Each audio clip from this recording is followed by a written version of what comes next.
คิดเก่าตายลองหัวถึงลงไหนตายลง เราตายแต่วันที่29ครับพี่น้อง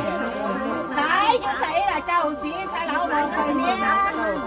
ไปผู้เป็นพี่แก่ไปผู้เป็นผู้ลากเลื่อนเจ้าว่าหางนี้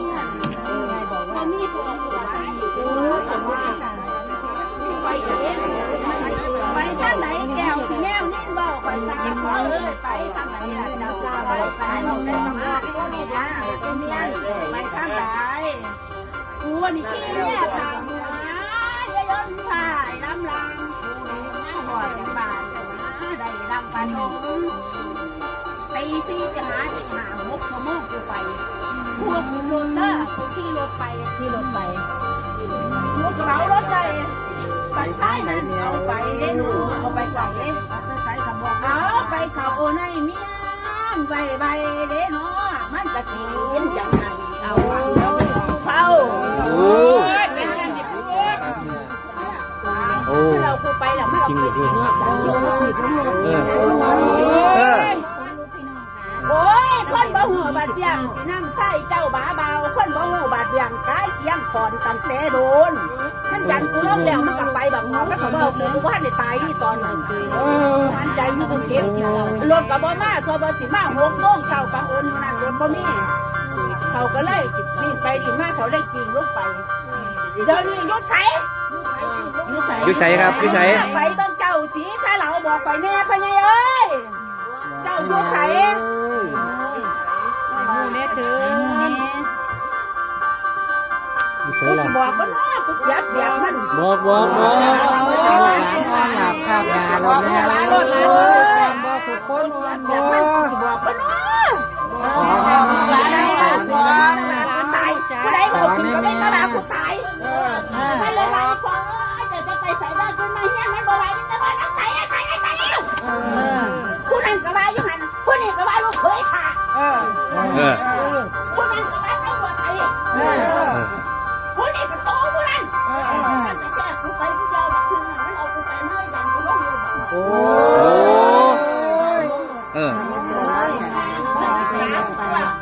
บอกลูกบอกเต้าในแม่ไปได้หรอครับไปอ่ะใส่ก้อนเหมือนสุกูสุกคนล่ะเด้อย่างไปซื่อๆนี่ล่ะย่างไปซื่อๆวันไหนจังสี่ล่ะเอามือกูหัวกูไม่จอดแล้วเอากูมันกระช้ากูนิดหน่อยไปใส่ตาเท้าไปเรื่อยๆสั่นเว้ยถ้าไปเรื่อยๆมันขั้นเขียวถามมีบันนี้มันเลยติ่งยันลงรถเนี่ย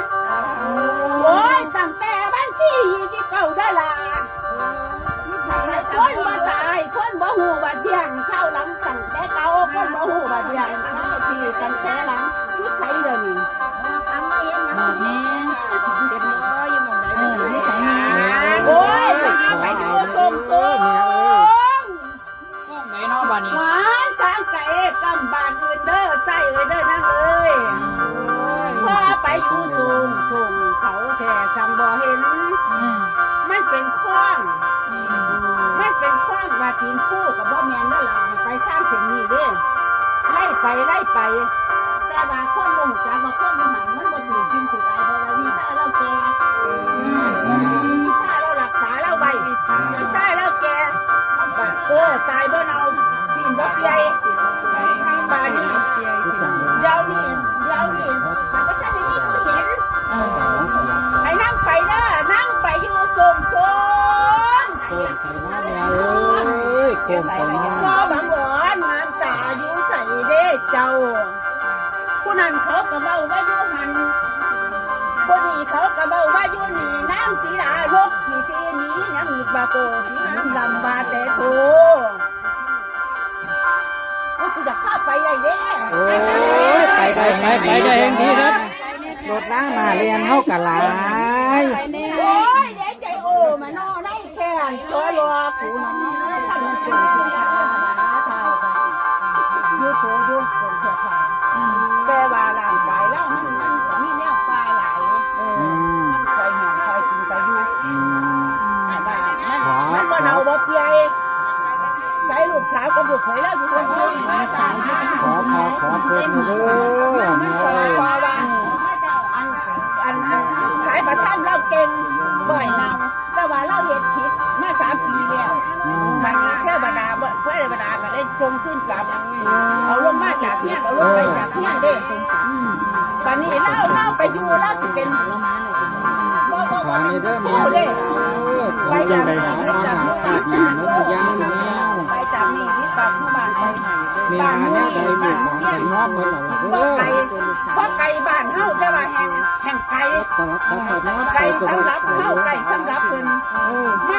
มันสิอยู่ทางซ้ายมือเด้ ไปไปแล้วแม่หมอ แล้วสิอยู่ทางมันสิเป็น6ว่าหั่นที่แม่ทุกคนนั่นที่ดาว่ามันสิเป็นพวกเป็น6เข้าสิมุนก็เป็นแบบเลย โดยว่าเราเป็นอย่างโตแล้ว ไปไปไหนไปจัง เบิ่งจากบ้านเฮานี่เป็นโล2โลกับคุณน้า1โลเดินใจเนี่ยเฮานี่ไปเด้อไปข้ามไปเดินไปไปเบิ่งไป ไป จะเป็นทางทางไงเด้อทางไงออกจากเมี่ยงเฮาตรงว่าเมี่ยงเฮานี่เมี่ยงเฮานี่เด้ไปทางทิศตะวันตกภูเขาน้อยหนาคูหนาอยู่ตามบ้านเมี่ยงสีเสาอ่ะมันอ๋อง1โล2โล3โลกลับไปมาอยู่โลกออกจากเมี่ยงเราไปมันจะเป็นเมี่ยงเมี่ยงแล้วเขายันลงหันแล้วเลยหมุนกับปลาเอามาลาบใจสิอยู่ที่เขาแล้วมันบอกช่วงวันนี้รอดกันตาแหกก็ได้นี่สายบัตรท่านเล่าล่ะวิชาแล้วรอดเขาเดียวนี้แล้วที่นั่งกลมบอกคนไม่ได้ขาเขาไม่ได้ตี แม่พาไป เล่าเห็นไปหาผู้เห็นแล้วตัว เดี๋ยวนี่ไปกับเห็น เมียนบ่เมียนบ่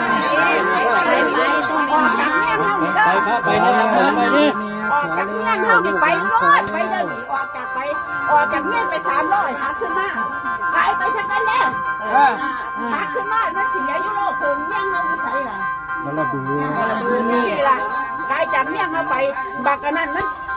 มันเป็นสายนิงสายแน่นกันกับเขาซาตาเขาไปหอดแล้วถามว่าสิไปใส่พดโทนพดตู้กันไปใส่กับไปได้แล้วเลยว่าพ่อใหญ่นี่เบาใหญ่เขาขายเขาเบาใหญ่จะกูบักนั้นมันกินยาหมาแล้วเขาถึงแล้วเขาเลยกินยาแม่เขาบอกว่าอย่างนี้สายเขาปล่อยไปอยู่ข้างไหวเลยไม่ไปเลยบักคนทางมันก็ไม่เห็นเนี่ยไปเลยเขาบอกอย่างนี้นั่งเห็นสังขารอยู่ตอนวันที่29เราบอกจังนิสัยเราวันที่เท่าไรเลยเดี๋ยวนี้มีเก้าแล้วยายมีวันที่9แล้วขายบัตรท่านเงินอย่างไรเด้ไอ้เซฟเบอร์เลยเหรอ วันที่29กับ10ต้นมือ10พอดีมั้ย คุณแม่แล้วก็ห้องของแล้วครับเนาะ แต่สรุปกับพี่น้องเนาะสำหรับที่นะครับเพิ่นได้ล่ำนะครับล่ำปีฟ้าสมัยก่อนนะครับทางอีเมลเขาก็บอกว่านะครับเราได้เสียชีวิตตั้งแต่วันที่29นะครับ ตอนนี้มีคนพาเราไปนะครับออกจากเถียงหน้าไปประมาณกิโลกว่าประมาณนี้นะครับเดี๋ยวให้เพิ่นล่ำอีกคนพี่น้องครับเดี๋ยวขอบคุณอีพออีเมลเฮานะครับว่าเพิ่นจะเป็นใดต่อนะครับพี่น้องครับขอบคุณสุหม่องสุบอนครับพี่น้องเบิ่งน้ำกันไปเรื่อยๆได้อพี่น้องเด้อ